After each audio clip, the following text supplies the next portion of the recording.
Welcome to another episode of The Brand Called You, a podcast and podcast show that brings you leadership lessons, knowledge, experience, and wisdom from hundreds of successful individuals from around the world. I am your host, Ashutosh Garg, and I am delighted to welcome a fellow YPO member from China, Mr. Gerhard Flatz. Gerhard, welcome to the show. Thank you for having me. Gerhard is the managing director of the KTC Group. KTC stands for Knowledge, Technology, and Craft. And as I just mentioned, he is a member of the YPO.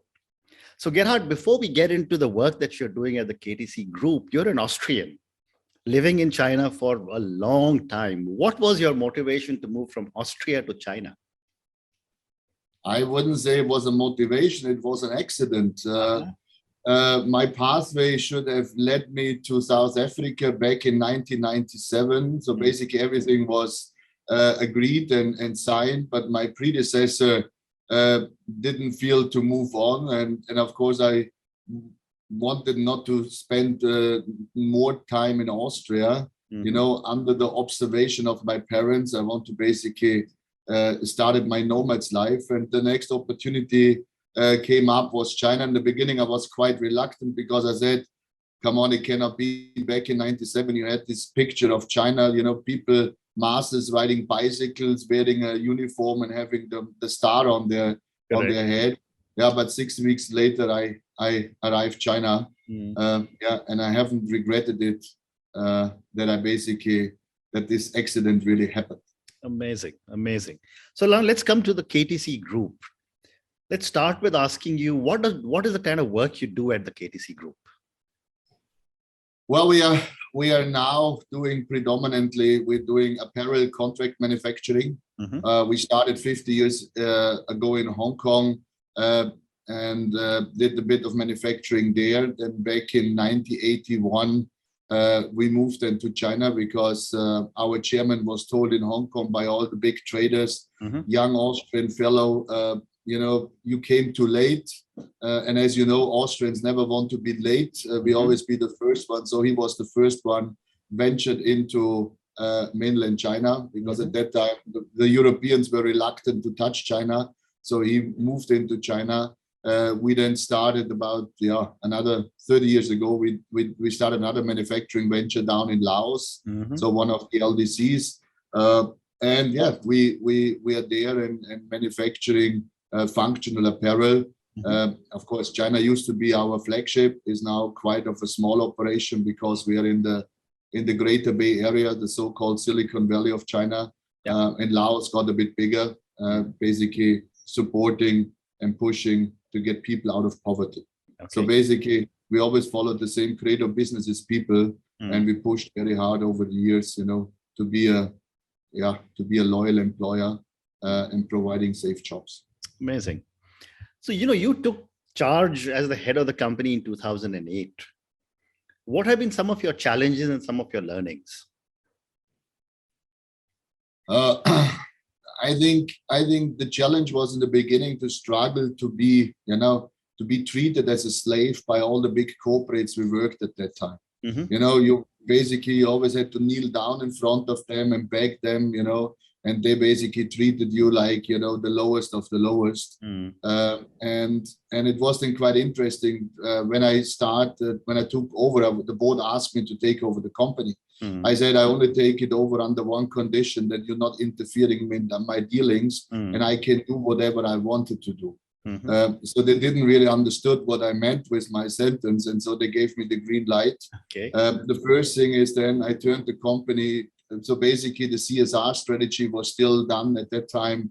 I would call it, because we were requested to do so or forced to do so, but we didn't do it by ourselves. So back in 2018, when I basically took charge of the company, 2008, sorry, not 2008, 2008 when I took over. So I invited a journalist, I invited the Fairware Foundation at that time, and my largest customer for the first audit. And the old audits we always did with double bookkeeping, so we had basically all its records were faked just to pass the audits, not to lose it. And then I opened it. So this was the big hello. And of course, then I attacked my customer. I said, you basically all this code of conduct had in there, living wages, workplace safety, and we were always 90% clean on it because, as we said, business is people. But the biggest thing was, paying living wages. And living wages means I had to get the prices, the manufacturing prices up by 30%. And of course, they demanded it, but they couldn't pay. So by 2012, I lost 70% of my workforce. Wow! But I didn't give in anymore. I said, always need a plan B. Coming back to your question, what I learned is basically not to give up and basically have a high degree of self-confidence and basically becoming a bit brutal. So you're becoming an activist. And this is one thing in our manufacturing industry, especially contract manufacturing, people kept down.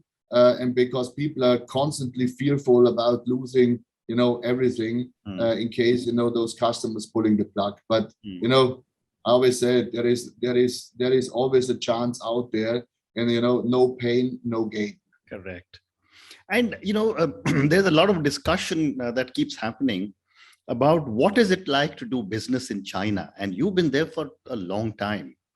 I'd love to get your perspective. Of course, when I came in 97, it was it was basically farmland all around. Yeah. And Shenzhen was not really developed. I mean, it took a long time to come from Hong Kong in. But the ethics the people had, and the stamina, let's call it like this. At that time, we worked 7 days a week from morning 8 till evening 10. But once we said, we want to stop working on Sunday, we had basically a riot, but because people want to work. It was not that much in the beginning about money, because they earned money, they couldn't buy anything with money because there was hardly anything available. Correct. Only after the years, basically, money became more important. But it's basically, they enjoyed what they're doing. Of course, they kept the money together. The saving rate was very high. And of course, then you have different ones. We are here in the Guangdong province, which is completely different than you talk to another province.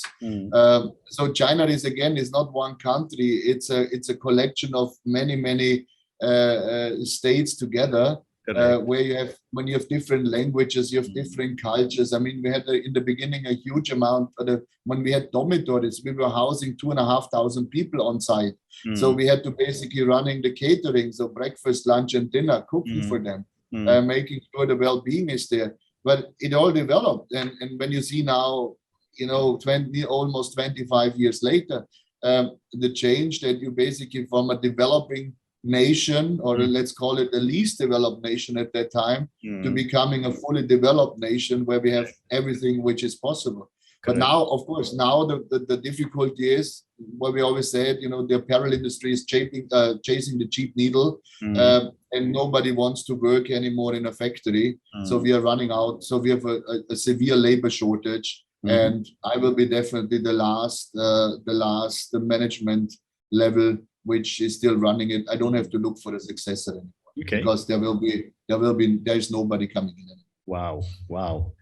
So, when I was reading about you, Gerhard, you have a brand called Mountain Force, which was founded in Switzerland and manufactured in China. Tell me about the journey of this brand and what goes into building such a brand like Mountain Force. Yeah, we had already. It was back in 2006 when the founder at that time visited me in China and came with a product which he was not able to manufacture in Europe anymore because of the complexity. It was a 4-way stretch. Nobody had stretch garments seen before. Then we developed a fabric in Japan. It was a mistake that we achieved that fabric. So it was a secret formula nobody could copy because it was copy proof. Then we started to basically deliver the first fully stretched ski wear pant to the market, which was a halo effect. And moving on, but it was quite interesting. As I said, you have a Swiss brand where you saw Swiss precision, especially on the watch industry or on the pharma industry.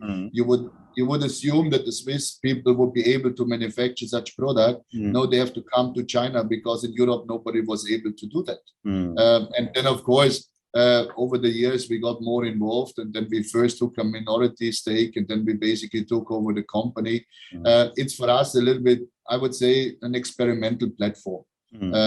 It's nothing which is in direct competition to our partners. So it's something for us to get our ear a bit closer at the market, to see what's going on, where is the problem of the industry, keep us on our toe in terms of product in development.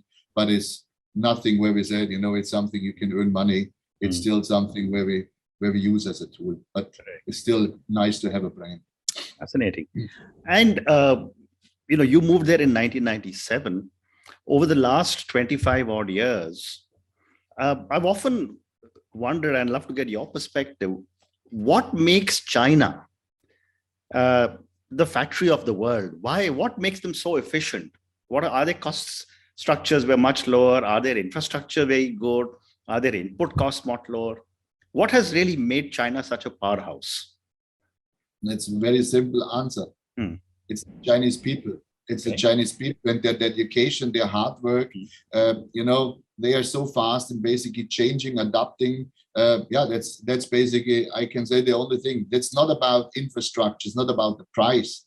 It's they can basically produce what other people couldn't do in such a high efficiency, and that basically made them unbeatable. And still today, I mean, we are now in the COVID crisis, and China is stronger than ever. Correct. When you look about it, I was just looking at the number. The 2018, before Trump imposed the tariffs, 2021, the export increased by 30%, even with higher tariffs. Correct. That shows you something that you have to basically produce in China to be safe. But in order for people to be able to perform, the government policies also must be conducive or favorable. They are very what I call liberal. Okay. Of course, there is a protections where you said, and they started very early with, I think, was it back in 2002, 2004, when they revised the labor law. So basically, where afterwards, we had always these factory owners treated the people really really badly. So they had really this lot of rules in there, which was a protection there. So they were properly protected. The other one, of course, you had a favorable condition, but of course, over the years, the government got tougher and tougher, especially on environmental policies, et cetera, et cetera. But as I said, it's a good combination. You have a government which is really forward-looking, which is also, I would call it, aggressive is the wrong term, but they are determined as well, the same as the people, and they want to get something back, and they want to get back the leadership in the world, which they basically lost for 300 years, and now they moved it in again. And I think that's a secret. It was a secret formula, and I said it was the secret formula because going forward it becomes more and more difficult because the generation with the silver spoon doesn't have that stamina anymore like their parents. Well said. Well said. And yet you mentioned that costs are beginning to rise. Do you think manufacture will start to shift to other Asian countries? And you just said you also got a plant in Laos. So what will be the impact on a lot of manufacture in China? I think those ones who are still here, they don't have to fear anymore because they found their place. Either they're doing already, they upgraded already into Industry 4.0. They turn from export into domestic manufacturing, where basically you talk about a much time-intensive manufacturing. Those ones for the export, they left already a long time ago. They're not coming back anymore. And you see now Vietnam facing the same challenges than China, labor shortage here. You have everywhere the same issue. So I think China as it is, you won't see much changes anymore because those ones who had to leave because of price issues left already. So those ones are still here. They will be also here the next couple of years until they're running out of labor. And this is, this will be the biggest challenge. So you need to automate as much as possible. That's interesting. And yet I was reading a paper, Gerhard, which said that there is a lot of inputs being given to the young people to transition China into a very powerful knowledge economy, a technology economy, from just being manufacturers. I'd love to get your thoughts. I mean, when you believe the latest statistics, I mean, university graduates in the STEM field is compared to the US, China basically 10 times more graduates per annum like the US. So massively investment over the last what do you call it, decade into engineering. I mean, Chinese universities are now the top flight in the world. I mean, they're climbing up the ranks. So definitely a very heavy, focus on Industry 4.0, copying, or basically not copy. I should never say copy. China doesn't copy. China is basically upgrading whatever the West is doing. So, Correct. but Industry 4.0 was started in Germany as these initiatives. China took it over and basically scaled it up. And this was going to happen. I mean, when you look about the world's largest robotic company at that time was bought by a Chinese company, still moving on. And as we see, because time is money, and the Chinese are definitely going in there because they know that they are running out of the workforce, and they need to basically subsidize the blue collar workers with robots, and those industries which, like the apparel industry, which is heavy labor intensive, unfortunately will have to move out of the country because the one child policy basically is generated now white collars instead of blue collars, and I mean the major shift from the hinterland to the coastal regions is also over. So you can't really get another migrant wave started, and even there the hinterland is now fully developed. So it's interesting. It's there. We have it quite done yet. Very interesting. So Gerhard, you've in the last 10-15 minutes that we've been talking, you've spoken about people, and I know that you have a very strong people philosophy, which I believe is an important part of your success. Share with me, what is it that you do with your people that is different, and what makes them so loyal? I said it was already our chairman when he founded the company 50 years ago, started with this creative businesses people. And I also always favored that one because, the human beings is our biggest capital. I mean, what we are doing, I mean, we're working with large groups of people, and usually factories are turning around their labor once every year. And so you really lose a lot of things. And it started all with payment at that time. We're becoming too stingy. People will leave you for another offer. And you have to be also quite liberal. You have to be tough, but on the other hand, liberal. You have to give fringe benefits, etc., etc. No, and we are quite happy. I mean, we run in China. We have now people are with us, I think, plus 15 years or something like that. I mean, fluctuation rate is now because they're going to retire, but they're not leaving us for another job. And I think it's basically also you have to basically always accepting it. And every morning when you wake up, you have to basically tell, and you have to greet the people. You have to walk around, you be amongst them. They have to really feel not that there is the boss, this arrogant, and so that you're basically being part of them and showing them also that you're fighting for them, that basically you're dedicating your life, that they have a stable job and a stable income, not that you're getting a lot of shareholder value. I think shareholder value is only second. You have to basically, what I always said, stakeholder value is the first one, and then comes shareholder value. I never regard shareholders as a stakeholder in the company. Stakeholder is, again, because we have a responsibility. We not only care about a few thousand people, we care about a few thousand more family members. I mean, parents, children, grandparents, So basically we are supporting communities.